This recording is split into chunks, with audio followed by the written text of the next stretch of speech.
کیا آپ نے کبھی سوچا ہے کہ اللہ تعالیٰ نے ایک پوری قوم کو بغیر محنت کے کھانا عطا کیا، ان کے سروں پر بادل کا سایہ کیا، لیکن پھر بھی وہ ناشکری کرتے رہے؟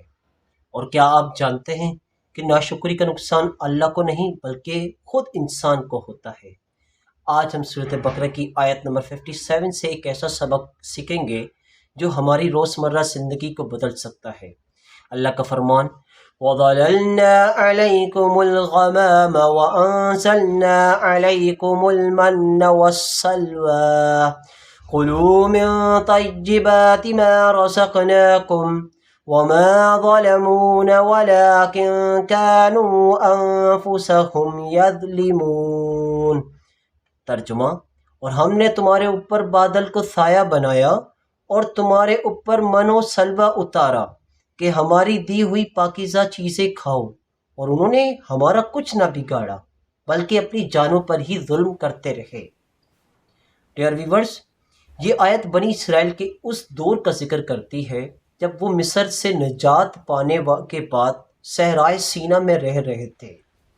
صحرا کی سخت گرمی، پانی کی کمی اور خوراک کی مشکلات کے باوجود اللہ تعالیٰ نے ان پر اپنی بے شمار نعمتیں نازل فرمائی، جن میں سے ایک صحرائے سینا میں سورج کی تپش انتہائی شدید تھی۔ اللہ تعالیٰ نے اپنی رحمت سے بادلوں کو ان کے اوپر سایہ فگن کر دیا تاکہ وہ گرمی سے محفوظ رہیں۔ یہ اس آیت کی نشانی تھی کہ اللہ اپنے بندوں کو چھوٹی ضرورت کا بھی خیال رکھتا ہے۔ دوسری چیز، من ایک خاص نعمت تھی جو آسمان سے نازل ہوتی تھی۔ مفسرین کے مطابق یہ شہد جیسی میٹھی غذا یا مخصوص رزق تھا جو بنی اسرائیل کو روزانہ ملتا تھا۔ سلوہ کیا تھا؟ سلوہ بٹیر جیسا ایک پرندہ تھا جو ان کے لیے خوراک کے طور پر پرووائڈ کیا جاتا تھا۔ ڈیئر ویورز، سوچئے، نہ کھیتی باڑی، نہ بازار، نہ کاروبار، پھر بھی اللہ روزانہ ان کے لیے بہترین رزق کا انتظام فرما رکھا تھا۔ اللہ تعالیٰ نے فرمایا، کھاؤ ان پاکیزہ چیزوں میں سے جو ہم نے تمہیں عطا کی، یعنی رزق اللہ کی نعمت ہے، اس پر شکر ادا کرنا بندے کی ذمہ داری ہے۔ لیکن افسوس، بنی اسرائیل نے ان عظیم نعمتوں کی قدر نہ کی، شکایت کرتے رہے اور ناشکری کا راستہ اختیار کیا۔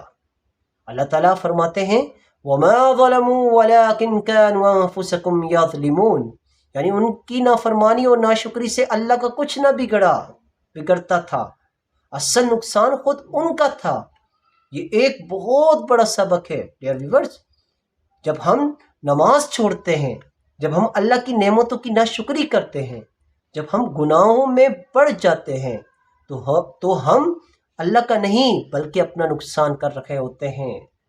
آج ہمارے پاس گھر، کھانا، پانی، انٹرنیٹ، تعلیم، خاندان اور بڑی بڑی آسائش موجود ہیں، لیکن کیا ہم ان نعمتوں پر اللہ کا شکر ادا کرتے ہیں؟ اگر ہم شکر گزار بن جائیں تو اللہ تعالیٰ اپنی نعمتوں میں مزید اضافہ فرماتا ہے۔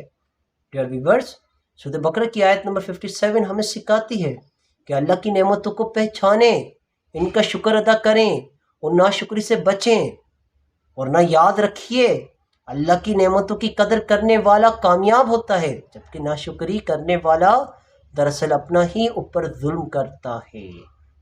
ڈیئر ویورز، اگر آپ کو یہ قرآنی سبق پسند آیا ہو تو ویڈیو کو لائک کریں، شیئر کریں اور النور ٹیوٹرز کو فالو سبسکرائب کرنا نہ بھولیں۔